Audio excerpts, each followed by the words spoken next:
Para você, esse mundo ele foi criado ou ele evoluiu?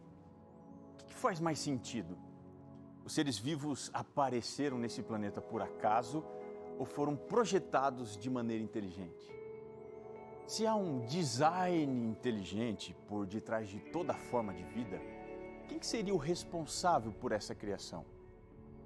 No programa Está Escrito de hoje, nós vamos entender qual é a importância de Cristo na criação. Fique comigo, porque o programa Está Escrito já começou.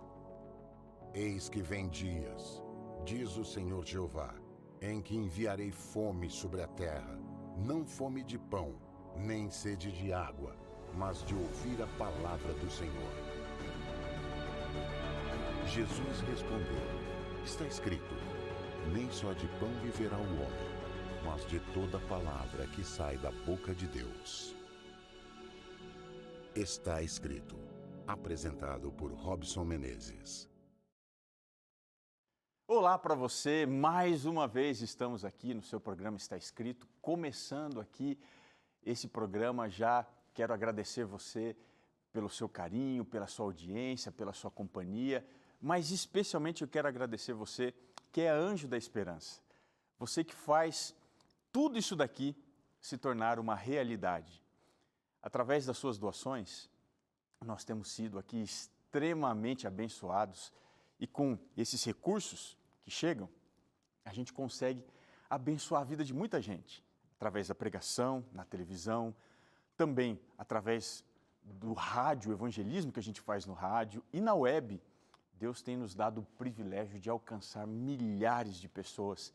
Então, meu muito obrigado a você que é anjo da esperança. Se você ainda não é um anjo da esperança, tá vendo o telefone que está aparecendo aqui, ó? Manda uma mensagem no WhatsApp 12 98176 6630 e você vai ser ali atendido pelo pessoal que trabalha na Central dos Anjos da Esperança e vai te ajudar, vai te dizer o que você precisa para ser um anjo da esperança e unir aqui os esforços conosco para abençoar a vida de muitas pessoas. Eu acho que você deve ter assistido aí, no dia 25 de novembro, o programa Anjos em Ação. Esse é um bom relatório que a gente presta para você, contando histórias, especialmente de pessoas que foram transformadas pelo que viram, pelo que ouviram, pelos materiais que receberam. E lá no programa Anjos em Ação, você ficou sabendo qual é o mais novo estudo que nós aqui, a Escola Bíblica da Novo Tempo, preparou. Está saindo, ó, está saindo do forno, está quentinho, ó. Esse material novinho em folha é o material que você pode receber agora, a revista A Origem de Tudo. Você que tem dúvidas sobre a criação, sobre a evolução, nós temos aqui artigos que foram preparados com o ensino bíblico, e o Michelson Borges, o autor desse material, ele fez questão de colocar muito bem detalhado para você como entender a criação e não aceitar a evolução como origem de todas as coisas.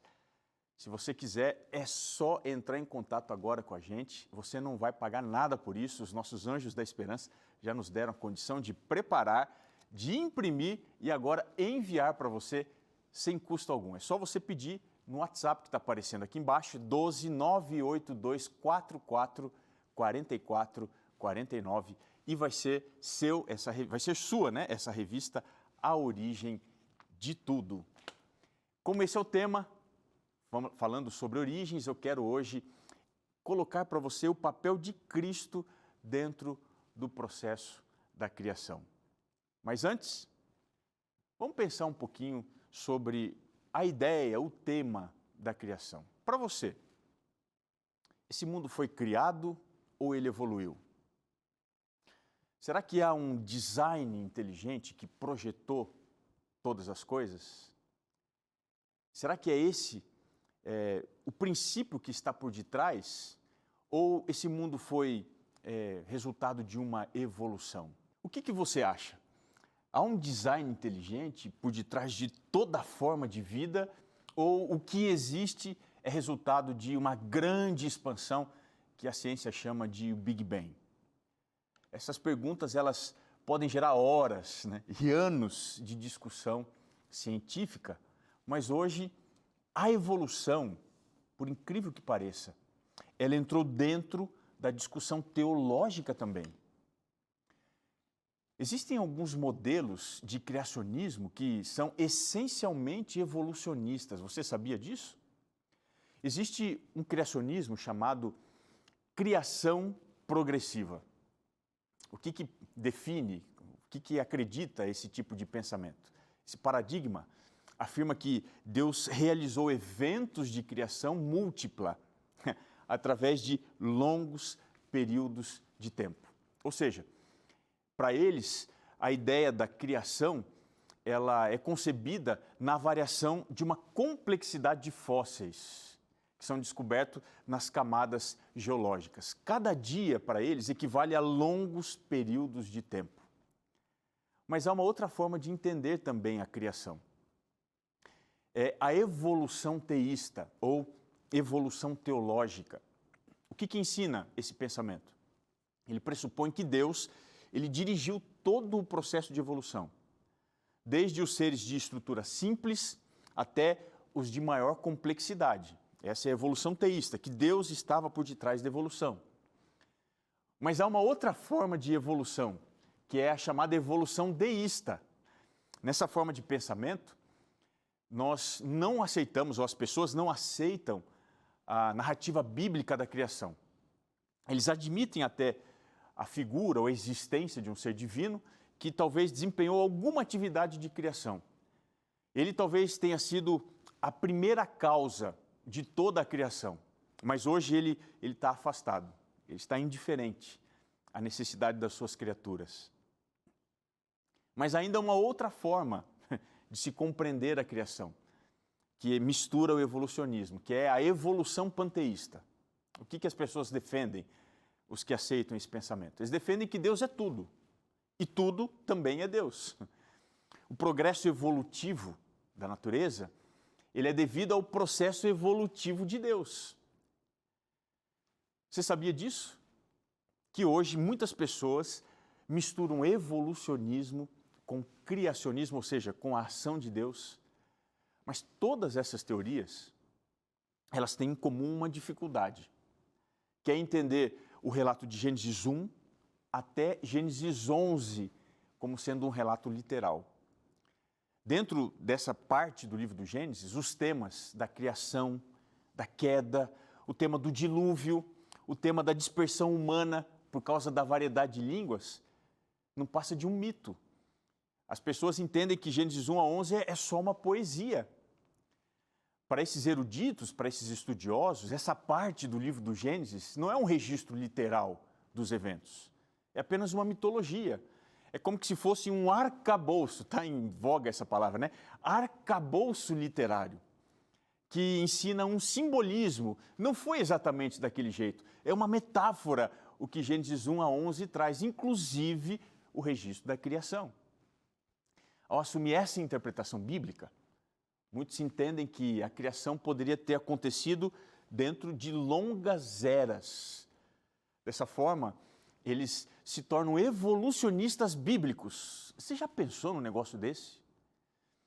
Dentre os muitos problemas de se considerar essa forma de interpretação, que simboliza ou até mesmo que entende esses capítulos como não sendo literais, está também uma compreensão limitada sobre alguns temas que são muito importantes e que aparecem nessa seção. Que temas são esses? A humanidade.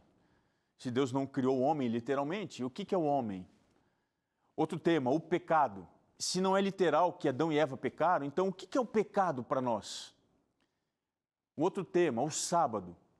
Se Deus não terminou a criação em um ciclo de 7 dias, então o sábado ele também não é um dia sagrado, ele não é literal? Agora veja, se o homem não foi criado literalmente, então ele evoluiu?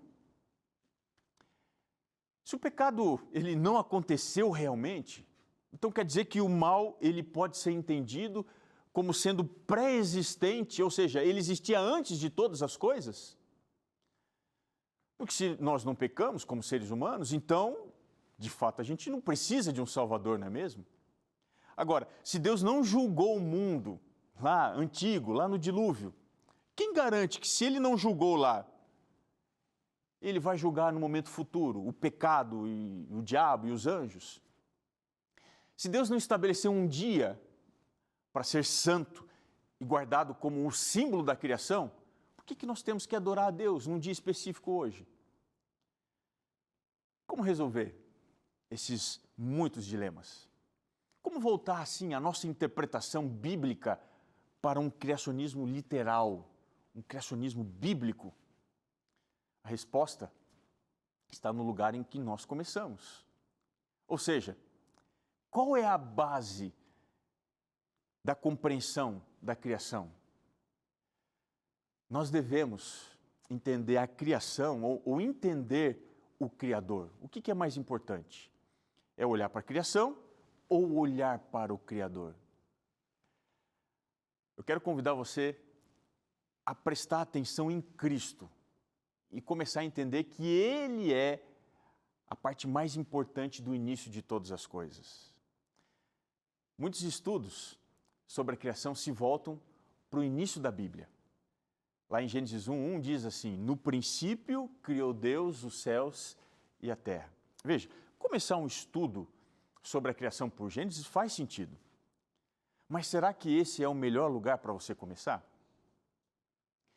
Nós devemos voltar a um passado ainda mais distante, olhando o princípio como ponto de partida ou entendendo quem é o princípio. O Novo Testamento, ele reconhece um princípio anterior ao princípio do Gênesis. E que princípio é esse?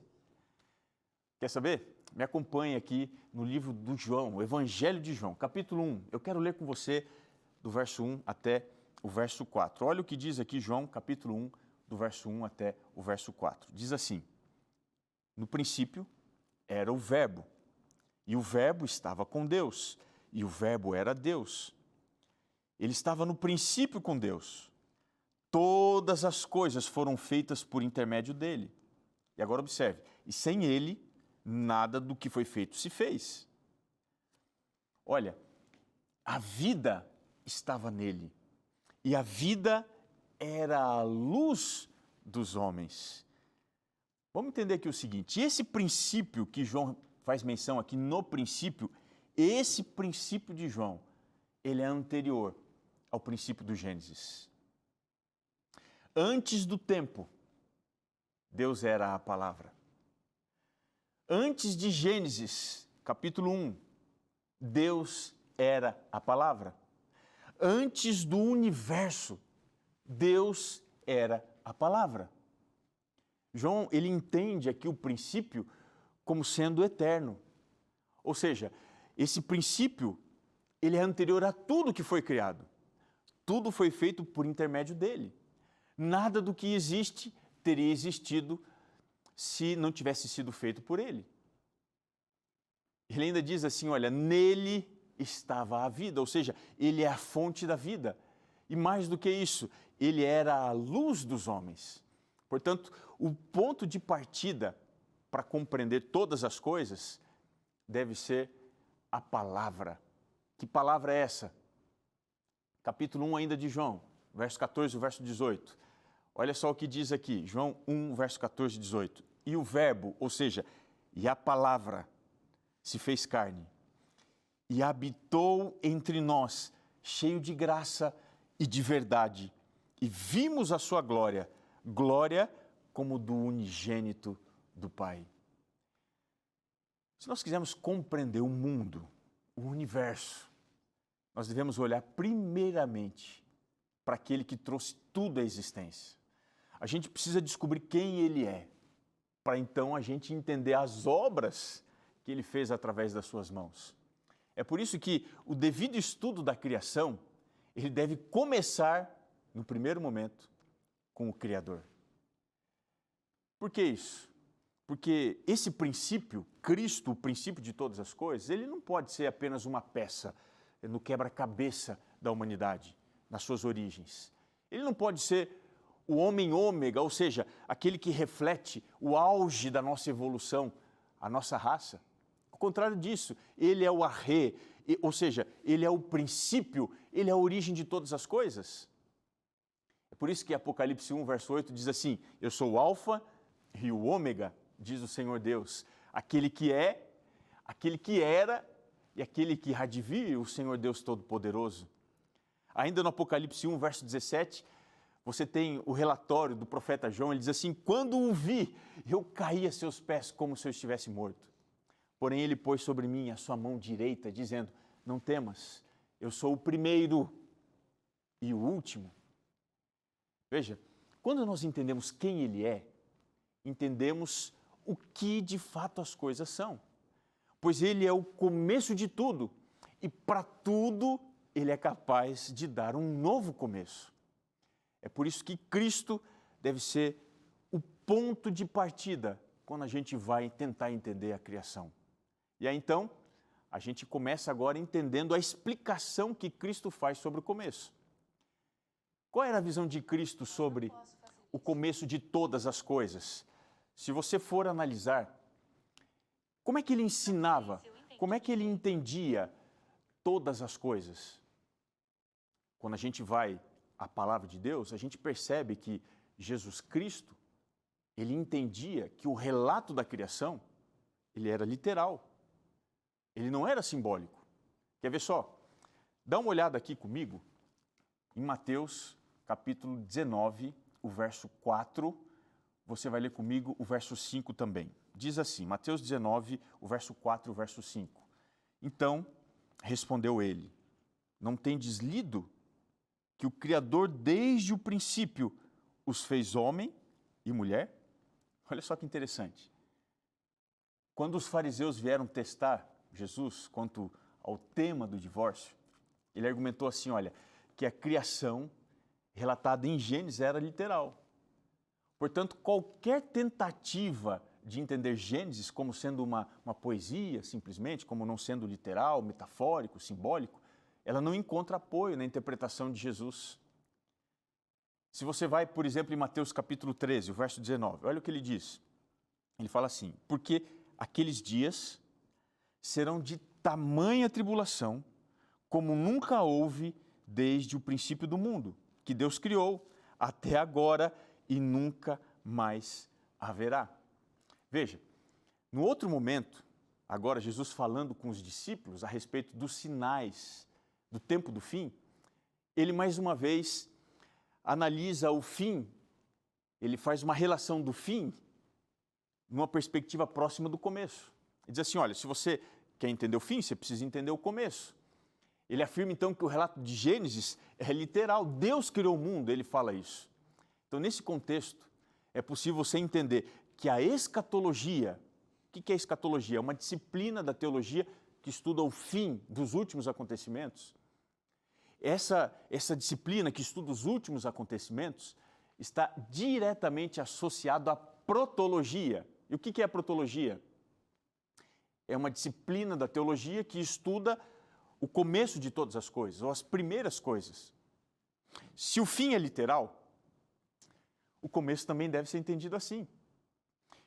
Por isso que quando a gente vai até Jesus, olhando para Jesus, como uma regra de interpretação do livro do Gênesis, não há dúvida nenhuma de que ele cria no relato da criação, como sendo literal. Aliás, ele não abre nenhuma brecha para que se levante uma hipótese de um pensamento diferente através do que a Bíblia ensina. E isso é tão óbvio dentro do Evangelho que Jesus ele citou pelo menos 25 vezes. Olha só que interessante, 25 vezes Jesus se valeu de Gênesis 1 até o capítulo 11 para se referir como sendo uma parte literal da Bíblia. Jesus ele respeitava a Bíblia como a sua norma de fé e prática, mas ele também entendia que a Bíblia ela era a base para assuntos espirituais, para assuntos éticos, para assuntos morais também, para assuntos religiosos, ou seja, ele entendia que a Bíblia era a base para todo o conhecimento verdadeiro. É por isso que ele também tinha plena consciência do grande conflito que o pecado havia trazido para o nosso mundo. Quando Jesus estava contando uma história sobre ervas daninhas que cresceram no meio de uma plantação de trigo, ele disse assim, olha, um inimigo fez isso. Está lá em Mateus 13, o verso 28. Essa foi uma dica que ele deu sobre a mudança da condição da criação, que era perfeita para agora ser maculada por causa do pecado. Enquanto Jesus desenvolveu o seu ministério, ele enfrentou as forças demoníacas. E isso é muito claro, as forças demoníacas se opunham à sua obra da apresentação do reino de Deus. Mas Jesus ainda assim curou, ele libertou os oprimidos, ele restaurou pessoas que sofriam de muitos males, fossem esses males naturais, doenças, etc., ou sobrenaturais, pessoas que eram possessas por espírito maligno. Porque Jesus veio revelar de onde nós viemos e também veio nos mostrar a nossa origem divina. Ele também ensinou que o grande conflito entre o bem e o mal, daqui a pouco, ele vai ter fim. E ele então tornou finalmente reais as expectativas de que aqueles planos originais de Deus, daqui a pouco, eles serão restaurados. Essa é a grande notícia que a gente encontra em Jesus. O fim vai ser, de novo, igual ao começo de todas as coisas. E como é que Cristo vai abrir para nós a possibilidade de um novo começo? Como que nós podemos ter certeza que a nossa condição original, aquela condição de felicidade, onde não havia dor, não havia sofrimento, não havia doença, não havia morte, como é que tudo isso vai ser restaurado? Será que o paraíso que o Gênesis apresenta lá no capítulo 1 vai poder ser agora o nosso destino? Veja, o ministério público de Jesus, ele teve início numa festa de casamento. Muito curioso, né? É muito sugestivo que Jesus tenha feito exatamente dessa ocasião o início do seu ministério. Mas o que isso pode representar? Por que Jesus foi a um casamento para começar o seu ministério? Quer ver? Vem aqui comigo, ó. Vamos dar uma olhada em Gênesis capítulo 2. Olha o que diz ali o verso 11. Por que Jesus foi começar seu ministério num casamento? Diz assim: com este, deu Jesus princípio a seus sinais em Caná da Galileia. Manifestou a sua glória e os seus discípulos creram nele. Preste atenção, ó. Se a criação do mundo foi realizada através da água, o primeiro milagre de Jesus, olha só, pega a visão aqui, o primeiro milagre de Jesus está também relacionado através da transformação da água em vinho. Lindo isso, né? Foi dessa maneira que Jesus deu princípio a seus sinais. O que significa Jesus dar princípio a seus sinais? Aqui em João capítulo 20, o verso 30 e o verso 31, a gente vai ter uma resposta. O que significava dar princípio? João 20, o verso 30 e o 31, diz assim: na verdade, fez Jesus diante dos discípulos muitos outros sinais que não estão escritos neste livro. Estes, porém, foram registrados para que creiais que Jesus é o Cristo, o Filho de Deus, e para que, crendo, tenhais vida em seu nome. Veja, os milagres tinham o objetivo apenas de confirmar para os discípulos que ele, Jesus, de fato era o Cristo. E o que significa isso? O Cristo, essa palavra Cristo, na língua grega, que é a língua do Novo Testamento, significa ungido. É o nome correspondente a Messias do hebraico, que é a língua do Antigo Testamento. Veja, os milagres que Jesus realizava, eles apenas estavam apontando que a chegada daquele que tinha sido prometido, aquele que tinha sido escolhido, o ungido, ela havia acontecido quando Jesus começou o seu ministério. Ele veio a este mundo para realizar o plano da salvação. As ações extraordinárias de Deus, elas têm como objetivo mostrar que Ele tem um plano de salvação, mas Ele também é um Salvador. É por isso que os propósitos, ou o propósito dos milagres, não era só se exibir, mas era a demonstração de que o Messias havia chegado. Jesus dá princípio para dizer o seguinte: olha, agora a salvação chegou, agora não é apenas uma possibilidade, a salvação é uma realidade. Quando Jesus deu o princípio, nada mais agora pode ter fim. O vinho que acabou naquela festa de casamento, ele foi multiplicado, porque a alegria ela não pode ter fim. Se as coisas na sua vida estão em miséria, estão acabando, não se esqueça que Jesus é o começo de tudo. Ele pode dar princípio. Se a sua vida está devastada, não se esqueça que o princípio pode dar um novo princípio para aqueles que perderam a esperança, perderam a alegria de viver. Ele está ansioso por demonstrar a sua glória para você. Ele está ansioso para fazer você crer que para o Senhor nada é impossível. É por isso que Jesus hoje quer dar um novo princípio para a sua vida. Aquele milagre de Caná, o milagre da transformação, é o maior milagre que Jesus pode realizar. Até mais significativo do que ressuscitar uma pessoa. Até mais significativo do que fazer um coxo andar. O milagre de Caná é o milagre em que o princípio de todas as coisas, nele todas as coisas vivem, nele todas as coisas subsistem. Neste princípio, um novo princípio pode acontecer. Por isso que Paulo, na segunda carta aos Coríntios, capítulo 5, verso 17, diz: se alguém está em Cristo, é uma nova criatura. Novo princípio. Quer parar de lutar sozinho? Então escuta bem o que eu vou lhe dizer. Jesus pode, Ele quer. E vai ser hoje, se Deus quiser, que um novo princípio vai começar na sua vida. O que você precisa é só permitir, convidar Jesus. Assim como Jesus foi convidado para aquele casamento, você precisa convidar Jesus a entrar na sua vida.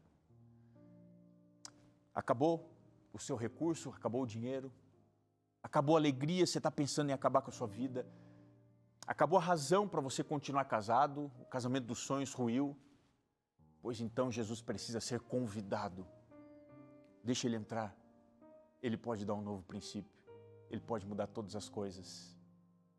Aquele que tem poder para fazer tudo do nada, nada pode pará-lo, se tudo você entregar para Ele. Eu quero muito orar com você. Você consegue orar comigo aí? Você pode entregar sua vida a Jesus? Feche seus olhos, querido Pai.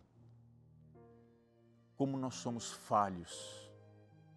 Vez ou outra, o vinho acaba, a alegria, ela é colocada em outro lugar. A gente vive a desgraça, a miséria, como sendo a última realidade.